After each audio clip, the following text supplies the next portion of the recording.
भगवान शिव जी कहते हैं नास्ति ध्यानम समम तीर्थम, ध्यान के समान कोई तीर्थ नहीं। नास्ति ध्यानम समम यज्ञम, यज्ञ में तो वस्तु स्वाहा होती है और ध्यान में आपका विकार, थकान और अहंता स्वाहा होती है। नास्ति ध्यानम समम दानम, दान में तो धन की शुद्धि होती है, लेकिन ध्यान में स्व की शुद्धि होती है, आत्म विश्रांति मिलती। तो आप थोड़ा बहुत ध्यान का अभ्यास जरूर करो और ध्यान में कुछ न करो। बुरे विचार आए तो उनसे भिड़ो मत, और अच्छे विचार आए तो उनसे भी भिड़ो मत। आए गए, इन सब को देखने वाला कौन है? मैं कौन हूं? पूछो प्रश्न। ध्यान की सच्चाई में, गहराई में चले जाओगे, भाग्य की रेखाएं बदलने लगेगी। मेरी बदल गई।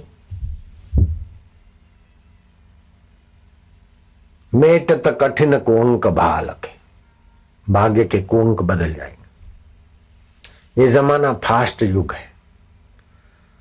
यातायात में, भोजन बनाने में, समाचारों में, सब में पहले तो कबूतर के गले में बांधो चिट्ठी और कब पहुंचे। अभी तो ये बैठे पट्टे लिखे और धड़ धड़ धड़ घर बैठे सत्संग पहुंचा।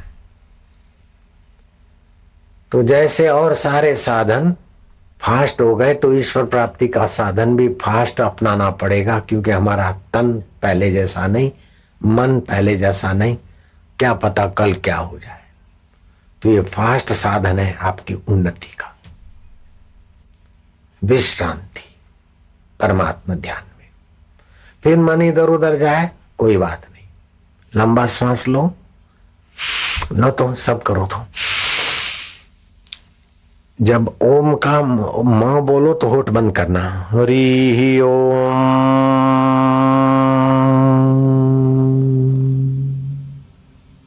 बस आप ध्यान भजन में बैठते हैं तो विघ्न बाधा ना आए, इसलिए एक मंत्र जप कर पानी छिटक दो।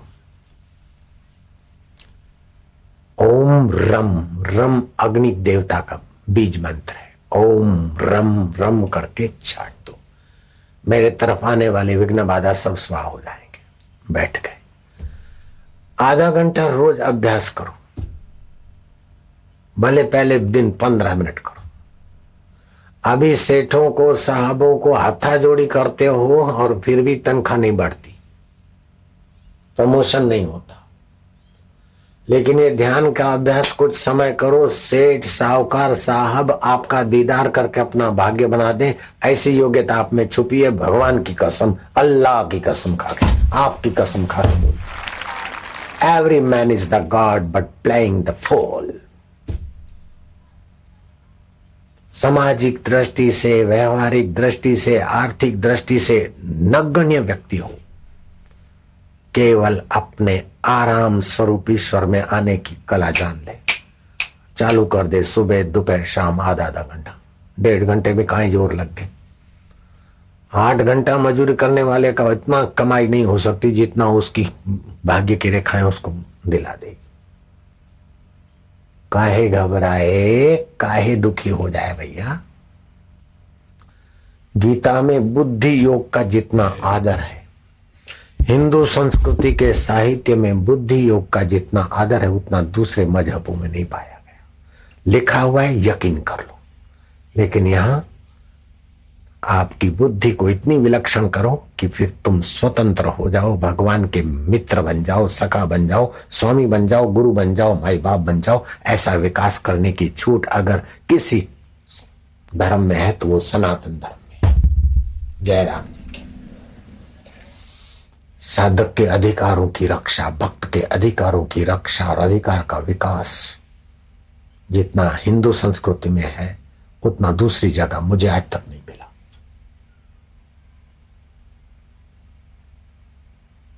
यहां हिंदू धर्म का कैसा भगवान कि जिसको आप छू सकते,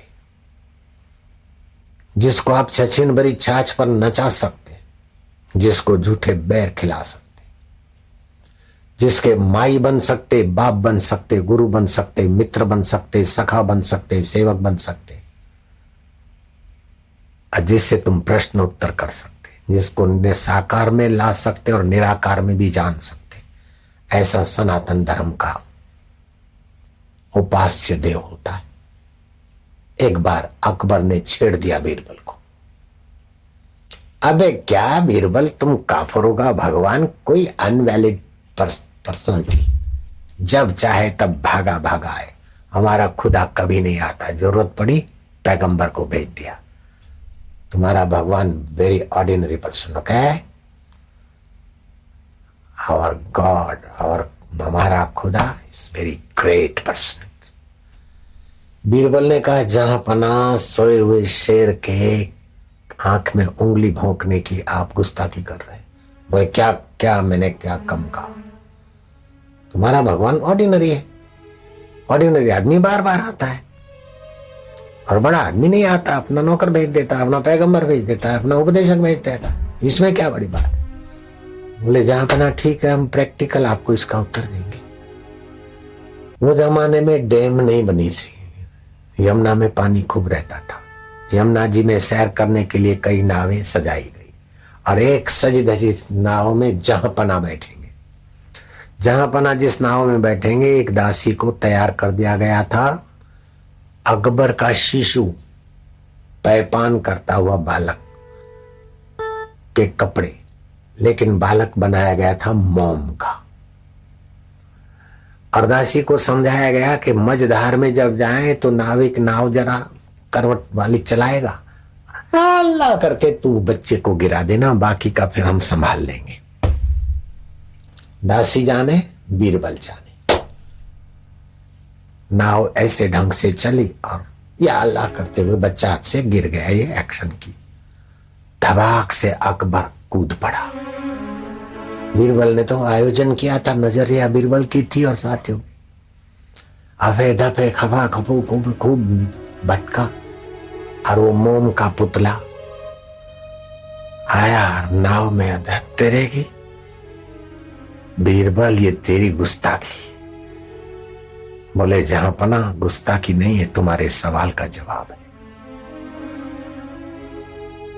बोले कैसे, आप काहे को कूदे। बोले मैंने देखा, मैं समझा कि मेरा जिगरी जान, मेरा दिल का टुकड़ा डूब रहा है तो मैं कूदूंगा, नहीं तो क्या करूंगा। बोले हम जैसे पैगंबरों को भेज देते और तराकों को भेज देते। अरे बोले अपना दिल का टुकड़ा डूब रहा है तो औरों को बुलाने का समय असली बाप को रह सकता है क्या। जिगरी जान डूब रहा है, तू जा, वो खुद ही गोता मारेगा ने। बोले ऐसे ही हमारा भगवान भक्तों को अपनी जिगरी जान मानकर कूद पड़ता है, कभी कृष्ण के रूप में, कभी राम के रूप में, तो कभी और घरदानी के रूप में, तो कभी किसी रूप में, बार बार कूद पड़ता है। अकबर ने कहा बीरबल उत्तर तो सही मिला, लेकिन दक्षिणा खूब लियो। बोले जहां बना बिना दक्षिणा के ये ज्ञान हजम भी तो होता नहीं जल्दी से, जयराम जी बोलना पड़ेगा। तो भगवान कहते हैं ददामी बुद्धि योगम तम ये नमाम उपयांति ते, जो मुझे प्रीति पूर्वक बचता है उसके बुद्धि में मैं अपने सत्व का, अपने स्व का योग देता हूं। और बुद्धि, आपकी बुद्धि में भगवत योग आया है, इसकी पहचान क्या। आपके अंदर बुद्धि योग बढ़ रहा है कि घट रहा है, उसका थर्मामीटर क्या है। ऐसा नहीं मिलेगा ढेरों किताब पढ़ जाओ, ये जो थोड़ी बात में बहुत कुछ आप लोगों को मिला, वो ढेरों किताब पढ़ने से नहीं मिलेगा। क्या ख्याल है। हम वर्ल्ड रिलीजियस पार्लियामेंट में बोल रहे थे, 700 वक्ता थे वहां दुनिया भर के। 5 मिनट टाइम दिया, फिर हमारा तो चला और हमने इस बात पर जोर दिया कि दुनिया के चाहे धर्मगुरु हो, चाहे उपदेशक हो, कथाकार हो, चाहे नेता हो, मानव को तोड़ने वाले भाषणों की गंदगी बहुत हो गई। अब मानव को जोड़ने वाला सत्संग मिश्रित उपदेश होना चाहिए, लेक्चर होना चाहिए। जातिवाद, मजहबवाद, ये पार्टीवाद बहुत हो गए। सारे वादों के गहराई में जो है उसकी प्रीति बढ़े समाज में, अब इसकी जरूरत है। रुदन को गीत में बदलने की कला सीख लो, वैर को प्रीत में बदलने की कला सीख लो। कांटों को फूलों में बदलने की कला सीख लो। जहर को अमृत में बदलने की कला सीख लो और मौत को मुक्ति में बदलने की कला सीख लो भाई। दूसरे दिन मेरे प्रवचन का समय खूब लंबा चला, 1.25 घंटा। तो मीडिया, जिसको लोग ज्यादा सुनते तो मीडिया वाले उसका स्वाभाविक है इंटरव्यू लेने के लिए, पत्रकार और कैमरामैन घेर लिए। मेरे को सवाल पूछे, मिस्टर बापूजी मैं यहाँ सत्संग सुनती फिर आपस में लड़ती क्यों? क्योंकि पत्रकार को चरपरा सवाल पूछने की कला होती है, ट्रेनिंग होती है। जयराम जी बोलना पड़ेगा। मैंने जवाब भी चरपरा देना था। सही उत्तर तो ये है कि वो जो महीने में 10 झगड़े करती है सत्संग के बाद 5 होगा, 3 होगा, 2 होगा, वो सही उत्तर ये था। लेकिन मैंने चरपरे सवाल का जवाब चरपरा दिया। मैंने क्या, जिस देश की महिलाएं सत्संग नहीं सुनती, लाली लिपस्टिक और बॉय कट करती और सिगरेट पीती और नाचती है, वे अभागी सासू और बहुएं, ननंद और भाभियां साथ में नहीं रह सकती। मेरे देश की देवियां ननंद, भाभी, सासू, बहू, देरानी, जेठानी साथ में रह सकती है। ऐसी हमारे देश की महिलाएं। मैं यहाँ तालियां बजा दी, इससे मैं राजी होने वाला नहीं। मेरे को लड्डू खिलाने का आपका कर्तव्य हो जाता है, मेरा अधिकार बन जाता है कि अपने देश की महिलाओं का मैं वहां वकीलात करके नाम ऊंचा करके आई हूं। मैं खाली ताली बजाने से क्या चलेगा? मैं नेता तो हूं नहीं कि वोट मिल जाएंगे। तुम तो मेरे को मिठाई खिलाने की तैयारी करो। खिलाओगी? हाथ ऊंचो करो, कौन कौन खिलाएगा? अरे सब तैयार है, बस भगवान और संत भावरा भूखा है। धनी लोभ में लोगों का शोषण करते करते धन के संभालने के टेंशन में हार्ट अटैक का शिकार बन सकता है, लेकिन धन से पूरी शांति नहीं मिलेगी। हाँ, धन का सदुपयोग, गृहस्थ जीवन का सदुपयोग, सतस्वरूप ईश्वर में शांति पाने, सतस्वरूप ईश्वर की कृपा और प्रसाद पाने में तन का, मन का, धन का, जीवन का लगना, सुख का सदुपयोग शांति के प्रसादी, और शांति का सदुपयोग सुख की सात्विकता। ध्यान देना बहुत ऊंची सूक्ष्म बात है। सुख 3 प्रकार के होते हैं। तामसी व्यक्ति को शराब पीने से शांति मिलती, वो बेहोशी को, नासमझी को शांति मानता है। चटोरे और भोगी व्यक्ति को मन चाहे व्यंजन और मन चाहे पति पत्नी मिलने से शांति का एहसास होता है, भ्रांति। धार्मिक व्यक्ति को बराबर ठीक ठाक पूजा पाठ विधिवत करने को मिल गया, दर्शन पर्शन, शांति। सात्विक शांति, राजस शांति, तामस शांति। ये शांति भास है, आती है जाती, आती जाती।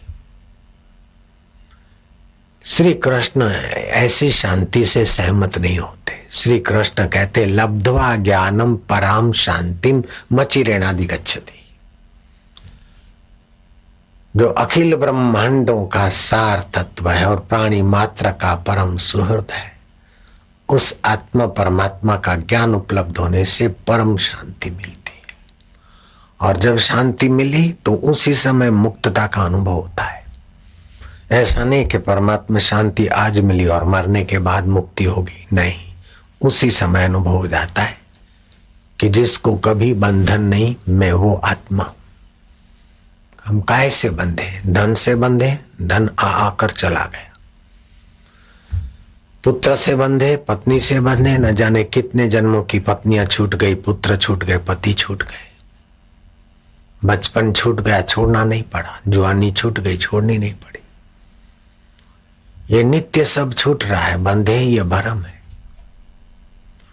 आत्मा को कोई बांध नहीं सकता और शरीर और बाहर के संबंधों को कोई रख नहीं सकता। ठीक परमात्मा तत्व का ज्ञान हो गया तो उसका दृढ़ निश्चय हो जाता। लब्ध्वा ज्ञानम पराम शांति। नहीं तो भगवान शिव के दर्शन हो जाए, भगवान कृष्ण के दर्शन हो जाए, भगवान राम के दर्शन हो जाए, लेकिन आत्मज्ञान देने वाला सत्संग नहीं मिला तो साधना अधूरी। प्रचेता राजकुमारों ने साधना की, तपस्या की, भगवान शिव जी की आराधना की। भगवान चंद्रमौली प्रकट हुए, उन्होंने स्तुति की। शिव जी प्रसन्न होकर कहते हैं वरम बुरियात, वरदान मांग लो। प्रचेता राजकुमार, जैसे मरुभूमि में वृक्ष होना कठिन, ऐसे जवानी में संयमी जीवन बड़ा दुर्लभ। तुमने संयम, विषय विकार छोड़कर ध्यान किया है और मेरा आह्वान किया, मैं प्रकट हुआ हूं, वरदान मांग लो। प्रचेताओं ने कहा हे चंद्रशेखर, भगवान चंद्रमौली, आप हम पर प्रसन्न है तो एक कृपा कीजिए कि भगवान विष्णु का हमें दर्शन हो जाए। आप ही से हम वो मंत्र लेंगे और आशीर्वाद। शिव जी ने मंत्र दिया, विष्णु स्तवन की विधि बताई। प्रचेता उसमें लग गए। कुछ समय के बाद भगवान विष्णु, साधारण पटा वालों को बुलाना है तो जल्दी आ जाएगा, लेकिन अपने घर में किसी विशेष सत्ता वाले को बुलाना है तो थोड़ा समय लगेगा। चक्रवर्ती राजा को बुलाना है तो और बड़ा जैक लगेगा। तो भगवान तो चक्रवर्तियों के चक्रवर्ती। तो जप हुआ, इंतजार हुआ। पापनाशिनी ऊर्जा जप से बनती है और इष्ट आकर्षणी ऊर्जा बनी और भगवान नारायण प्रकट हुए। भगवान नारायण की स्तुति की प्रचेताओं ने। नारायण कहते हैं कि तुम पर तो शिव जी खुश हुए और मेरे पाने का उपाय बताया, और मैं भी तुम पर तो स्वाभाविक खुश हूं, मांग लो। प्रचेता कहते कि प्रभु मन चाही चीज जीवात्मा को न जाने कितनी बार कई जीवनों में मिलती रहती। हम जो चाहते हैं वो सब कुछ होता नहीं है, कुछ होता है कुछ नहीं होता है। जो होता है वो सब कुछ भाता नहीं है, कुछ भाता है कुछ नहीं भाता, और जो भाता है वो टिकता नहीं है। क्या ख्याल है? हम जो चाहते हैं वो सब कुछ होता नहीं, जो होता है वो सब कुछ भाता नहीं, और जो भाता है वो टिकता नहीं। इसलिए हे नारायण, हमारा जिसमें कल्याण हो आप वही करिए, हमारे मन की नहीं, हमारे मंगल की रीत आप जानते। माधव, शिशु अपना कल्याण उतना नहीं जानता जितना उसकी मां जानती। शिशु अपना कल्याण उतना नहीं कर सकता जितना उसकी मां कर सकती। त्वमेव माता च पिता त्वमेव, आप ही हमारे माई बाप। हे जगत आधार, अनंत ब्रह्मांडों में व्याप्त अनंत ब्रह्मांड उत्पन्न कर करके विलय करने वाले और भक्तों के भाव से चतुर्भुजी दुभुजी प्रकट होकर फिर अंतर्धान होने वाले नारायण, हमारा जिसमें भला हो आप वही वरदान दीजिए। भगवान विष्णु विशेष प्रसन्न हुए कि मुझ पर इतना और विश्वास रख दिया ना, हम तुम्हारे हैं प्रभु। बेटा कह देता है माँ को, माँ मैं तेरा हूं न, तो माँ तो वैसे ही जानती बेटा मेरा है, लेकिन बेटा जब तोतली भाषा से कह दे माँ मैं तेरा हूं, तो माँ के हृदय में क्या मजा आती होगी। बाप को कह दे पिताजी मैं तुम्हारा हूं, तो बाप को कितनी गुदगुदी होती। प्रचेता कहते कि प्रभु हम तुम्हारे हैं, इन 3 दिनों में बार बार इस बात पर मैं तुम्हारा ध्यान दिलाता रहा कि बिन फेरे हम ठहरे, प्रभु हम तुम्हारे। वास्तव में आप भगवान के हैं, भगवान आपके हैं, ये सच्ची बात है, बाकी सब झूठी बात है। मकान आपका है, पत्नी आपकी है, इज्जत आपकी है, सर्टिफिकेट आपके, स्वप्न की ना। इस शरीर के पहले भी ईश्वर तुम्हारे थे, अभी भी है और बाद में भी रहेंगे। बाकी ये चीजें तो दिखने भर को है। मैं कलेक्टर बन गया, मैं एसडीएम बन गया, लेकिन कब तक बेटे? नींगर नंढी जुमा घना केस तो आखिर वरी रिटायरमेंट नहीं बुढ़ो थी मां एसडीएम हम छा थियो केतरा थी हल्या व्या। ये दिखने भर का है, वास्तव में हम ईश्वर के हैं, ईश्वर हमारे। हमारा जिसमें मंगल हो माधव आप वही करिए। तो भगवान प्रसन्न वदन बोले कि प्रचित हो, तुम्हारा हमारा संवाद जो सुनेगा उनका भी मंगल होगा। तुमने परम मंगल की बात मांग ली, प्रचित हो।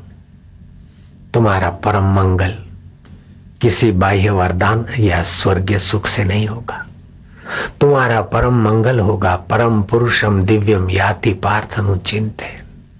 जो परम पुरुष दिव्य आत्मदेव बैठा है उसका सत्संग और ज्ञान तुम्हें देव ऋषि नारद जी से मिलेगा, तुम्हारा परम कल्याण होगा। अब यहां ध्यान देने योग्य बात है कि भगवान शिव का दर्शन हुआ है और प्रसन्नता मिली है। भगवान विष्णु का दर्शन, वार्तालाप, प्रसन्नता मिली और प्रसन्नता के फल स्वरूप तुमको ब्रह्म ज्ञान का सत्संग मिलेगा। भगवानों के दर्शन के बाद भी अगर कुछ करणीय और कुछ प्रापणीय है तो ब्रह्म ज्ञान का सत्संग है। अर्जुन के रथ की बागडोर श्री कृष्ण संभालते थे।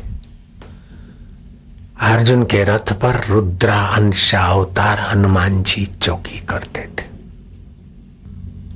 अर्जुन का रथ चलाते भगवान हनुमान जी दर्शन देते हैं अर्जुन को। सशरीर स्वर्ग में जाते हैं अर्जुन और विश्व अप्सरा और वंशी अप्सरा अर्जुन पर मोहित होती है और अर्जुन अपनी लंगोट के पक्के रहने का सबूत देते और श्राप स्वीकार करते, उसके साथ संसार व्यवहार नहीं करते। इतने बहादुर अर्जुन, भगवान जिनके साथ है फिर भी अर्जुन का दुख पूर्ण रूप से नहीं मिटा जब तक भगवान ने अर्जुन को ब्रह्म ज्ञान का सत्संग नहीं सुनाया था। जब ब्रह्म ज्ञान का सत्संग सुनते सुनते अर्जुन ने सत्संग में स्थिति की और अर्जुन कहता है नष्टो मोह स्मृति लब्धवा, मैं ये शरीर हूं, इस प्रकार का मोह मेरा नष्ट हो गया। ये मरने और जन्मने वाला शरीर में नहीं हूं, दुखी और सुखी होने वाला मन में नहीं हूं, राग और द्वेष करने वाली बुद्धि में नहीं हूं। ये सब बदलते फिर भी जो नहीं बदलता वो मैं अमर आत्मा हूं। स्मृति आ गई, नष्टो मोह स्मृति लब्धवा। अर्जुन निगुणे नहीं है। अर्जुन कहते तव प्रसादात, आपके प्रसाद से मया अच्युत स्थिरो अस्मि गत संदेह। अब मैं स्थिर हो गया, मेरा संशय निवृत्त हो गया कि क्या होगा, हमारे पितर नरक में पड़ेंगे, ऐसा होगा वैसा होगा। अब मुझे पता चल गया कि कर्म जड़ है, कर्ता के भाव के। अर्जुन पहले कहता कि मैं युद्ध करूंगा तो मुझे पाप लगेगा। किम कर्मणि घोरे माम नियोजसी केशवा, सर्वे कर्मा सदोषाश्च, सब कर्म सदोष है। जैसे अग्नि धुएं से लिप्त होती है, ऐसे सारे कर्म किसी न किसी दोष से भरे होते हैं। यज्ञ करना पवित्र कर्म है, लेकिन उसमें भी कई जीव जंतु बैक्टीरिया मरते हैं, पाप तो हो ही जाता है। मंदिर जाना पुण्य कर्म है, लेकिन उसमें भी कुछ न कुछ प्रतिवाय हो जाता है। ऐसे सारे कर्म, किसी में अति पुण्य होता है और अल्प पाप होता है, तो किसी में अति पाप होता है, अल्प पुण्य होता है, लेकिन मिश्रण तो सब में होता है शुभाशुभ का। तो अर्जुन कहते हैं कि मेरे को यज्ञ याग तो नहीं, ये घोर युद्ध जैसे घोर कर्म में क्यों आयोजित कर रहे। अर्जुन कहता है मैं युद्ध करूंगा तो मुझे पाप लगेगा। भगवान कहते हैं नहीं अर्जुन, युद्ध नहीं करेगा तो पाप लगेगा। देखो सत्संग कैसी नजर देता है, युद्ध नहीं करेगा तो पाप लगेगा, क्योंकि तुम पहले से ही साधु बनकर ईश्वर प्राप्ति के लिए नहीं गए। यहाँ कुटुंब की ममता और मोह देखकर अपना कर्तव्य छोड़ रहे हो, इसलिए कर्तव्य से च्युत होने का पाप लगेगा, ममता में आने का पाप लगेगा। युद्ध करोगे क्षत्रिय हो, और आतताई को दंड देना क्षत्रिय का कर्तव्य है। आतताई वो है जो देश को, अबला को, ऐसे 6 प्रकार के अपराधों को करता है। एक भी अपराध तो आतताई माना जाता है। उस आतताई को क्षत्रिय दंड दे, उसका कर्तव्य है। और तुमको वो कर्तव्य रूपी युद्ध मिला है और तुम ममता में आकर युद्ध छोड़ोगे तो तुम्हें पाप लगेगा। और अर्जुन ने युद्ध किया, इतिहास साक्षी है, और अर्जुन को पाप नहीं लगा। तो सत्संग के बिना भाई मेरे, भगवान साथ में हो फिर भी दुखों का अंत नहीं होता। जयराम जी की शिव जी का दर्शन हो जाए फिर भी दुखों का अंत नहीं होता। शिव जी के दर्शन के बाद नारायण के दर्शन हो फिर भी दुखों का, अज्ञान का अंत नहीं होता। जब सत्संग मिलता है तो फिर भगवान नारायण या शिव जी पधारे तो ठीक है, नहीं तो शिव जी जिससे शिव जी है, नारायण जिससे नारायण है, वो आत्मा परमात्मा ही मेरा सार तत्व है, बाकी सब स्वप्न है, परमात्मा अपना है, ये ज्ञान हो जाता है। इससे शांति मिलती है। सुख आदि भौतिक और शांति आध्यात्मिक है। इस शांति को पाने के लिए अवंतिका नरेश भरतरी गोरखनाथ के यहाँ खाक छानते थे, भभूत रमाकर गुरु की आज्ञा के अनुसार गुफा में साधना करते थे, ध्यान करते। ध्यान में क्या है? विश्रांति। शिव जी कहते हैं नास्ति ध्यानम समम तीर्थम, ध्यान के समान कोई तीर्थ नहीं, ध्यान के समान कोई तप नहीं, यज्ञ नहीं। आप हर रोज अपने जीवन में चुप बैठने की आदत डालो। कर्म करने के पहले थोड़े शांत हो जाओ, कर्म करने के बाद शांत हो जाओ। जब भी कुछ कर्म करते हो तो कर्म करने के पहले उत्साह होता है, कर्म करने के वक्त पुरुषार्थ होता है, और कर्म के बाद उसका फल हृदय में फलित होता है। आपने जो कर्म किया तो उसका फल शांति फलित हुई तो आपका कर्म आध्यात्मिक हुआ, सुख फलित हुआ तो आपका कर्म भौतिक हुआ, अशांति फलित हुई तो आपका कर्म विक्षेप आदि भौतिक विक्षेप फलित हुआ, पाप फलित हुआ। पुण्य फलित हो या पाप फलित हो या शांति फलित हो, 3 के सिवाय चौथा कुछ फलित नहीं होता कर्म के बाद। पुण्य फलित होगा तो सुख मिलेगा, पाप फलित हुआ तो दुख मिलेगा, और शांति फलित हुई तो महाराज जीवन की यात्रा हो जाएगी, विवेक विकसित होगा। पुण्य का फल भी होता है, पाप का फल भी होता है, लेकिन पाप का फल मिलकर नष्ट हो जाता है और पुण्य का फल जब शांति मिलती तो विवेक बढ़ता, और एक बार विवेक बढ़ गया तो फिर उसको कोई मिटा नहीं सकता। अशुभ कर्म का फल मिलेगा, मिट जाएगा, लेकिन अभी जो सत्संग सुन रहे हो ये शुभ कर्म का फल मौत का बाप भी नहीं मिटा सकता है। अभी जो आप सुन रहे हो इतने शांत होकर, ये 3 दिन का जो महायज्ञ हो रहा है, इसका पुण्य और इसका फल जमदूत का बाप भी नहीं छीन सकता है, मौत का बाप भी नहीं छीन सकता है। एक साधक था, संत का सत्संग सुना और दीक्षा ली, संत के आश्रम में रहने लग गया। उसका तुम नाम जानते हो, जिसकी मैं कथा कह रहा हूं, अच्छी तरह नाम सुना है तुमने उनका। काम करने में लापरवाही की, भिक्षा लेकर आता था, गुरुजी को देता था, भिक्षा लाने में लापरवाही की, और किसी चमार के घर की भिक्षा ले आया। चमार भी वो जो दूसरे चमारों को ब्याज पे पैसा दे, नोचे। गुरु का मन ध्यान भजन में नहीं लगा। गुरु जो हर रोज शांति का धन बढ़ाते थे, शांति में मन प्रवेश ही नहीं करे। अन्न बिगड़े तो मन बिगड़े, पानी बिगड़े तो वाणी बिगड़े। लोग जो पिज्जा खाते हैं वो अपना पैसा और स्वास्थ्य तो खराब करते, लेकिन सत्व को नाश करने का बड़ा भारी गलती करते।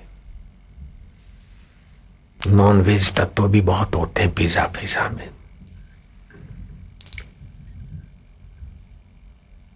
फास्ट फूड, पिज्जा और डबल रोटी बच्चों को खिलाना मतलब बच्चों के स्वास्थ्य को और पुण्य को खतरे की खाई में फेंकने की गलती करना। डबल रोटियों से दूर रहो। बेकरी की वस्तुओं को हाथापट लगता है, उनमें वो फुलाई जाती है, वो पाचन में देर पचने में जीवनी शक्ति ज्यादा खर्च करती और आते बुढ़ापे में कमजोर करेगी। इसलिए डबल रोटी, पिज्जा और फास्ट फूड मुफ्त में कोई दे तभी भी नहीं खाना चाहिए। उसका तो पैसा बिगड़ेगा तुम्हारा, और तुम्हारे बच्चों का स्वास्थ्य क्यों बिगाड़ो। पैसे से ज्यादा कीमती स्वास्थ्य है। पैसा देकर भी स्वास्थ्य लिया जाता है, स्वास्थ्य नष्ट करके पैसा नहीं लिया जाता। खैर, गुरु का ध्यान नहीं लगा। गुरु ने बोला सच बता कहां से रोटी लाया। तो जरा टल्ला गला करने लगा। गुरु ने आंख दिखाई, सच बता नहीं तो। बोले गुरु जी हाँ, खाना जरा देर से लाया। अरे किसके यहां से लाया था? गुरु जी बस्ती में। अरे फिर घुमाने की बात करता है, हरामी कहेगा।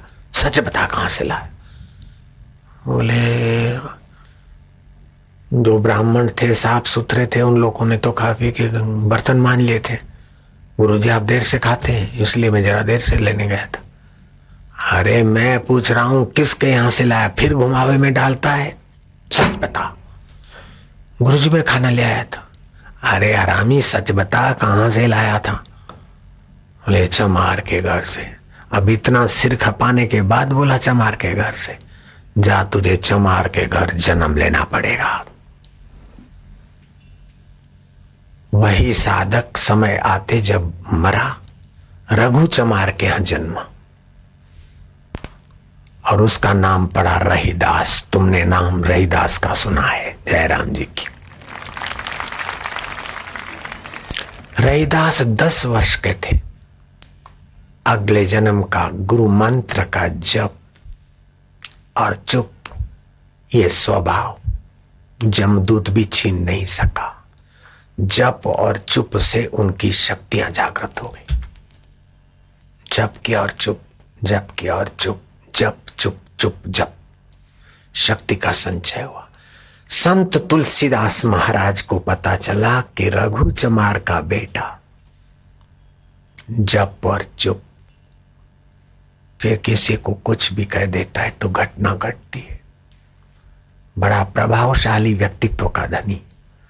10 साल के रहीदास का दर्शन करने गए भारत के महासंत तुलसीदास जी महाराज। संत बीज पलटे नहीं, चाहे युग बीते अनंत, ऊंच नीच घर अवतरे रहे संत का संत।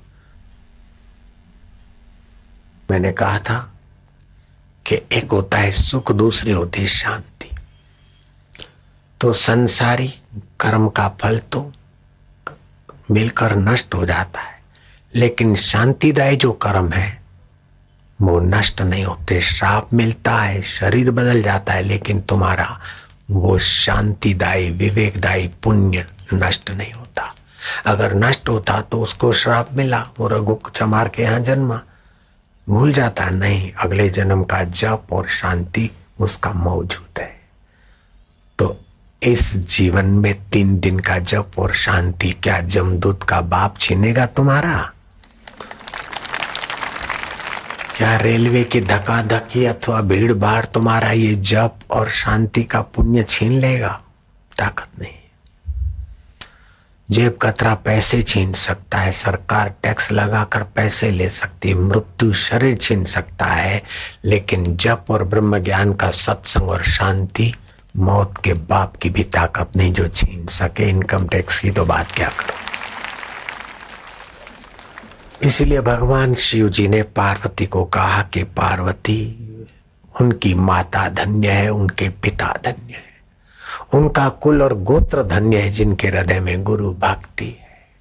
गुरु माना क्या? जो लघु वासनाओं से, लघु जीवन से, लघु कर्तृत्व से हमारे चित्त को ऊपर उठा दे।